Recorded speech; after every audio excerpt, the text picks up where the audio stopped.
R15 এ দেখেন সমস্যা একটা, এই যে এখানে পাইপটা নুনা ধরে খেয়ে গেছে।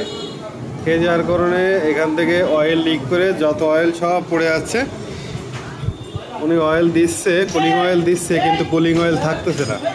এখন খুলে দেখে কি এখান থেকে এই পাইপ ফেটে যেয়ে নুনা লেগে ফেটে যেয়ে এই সমস্যা হচ্ছে। এখন আমরা এটাকে খুলে বের করে ঝালাই করে তারপর সেটিং করব।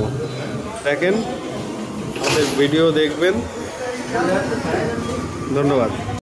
রেডিয়েটরটা বের করে নিয়েছি, দেখেন ভিতরে কি অবস্থা। যত ছিদ্র আছে সব জাম হয়ে গেছে। আমরা এটাকে কাজ শেষে ওয়াশ করে দিব।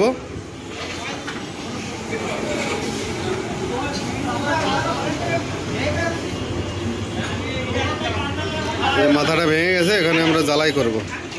আমাদের এটা এই যে জ্বালাই করতেছে আরিফ ভাই, গ্যাসের ছোঁয়া দিয়ে গ্যাস জ্বালাই। এদিকে বাটিটা ধরেন, এই যে জ্বালাই দেওয়া হলো কমপ্লিট, ঠিক আছে, ওকে। নিখুঁতভাবে ঝালাই দিয়েছে। দেখেন এই জায়গাটা আসলে ঝালাই দেওয়ার মতন জায়গা না, তবে ঝালাইটা খুবই নিখুঁতভাবে দেওয়া হয়েছে। আর না দিলে এই জিনিসটা কিনতে হতো আমাদের। এখন আমরা এটাকে ঠান্ডা করে নিয়ে যেয়ে হিট এখন লাগিয়ে দেবো।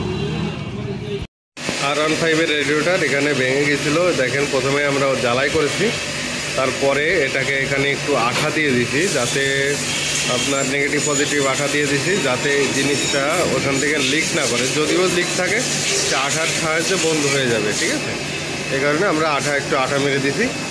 এখন এই রেডিওটারে পুরোপুরি ক্লিন করে ইনস্টল করে দেব।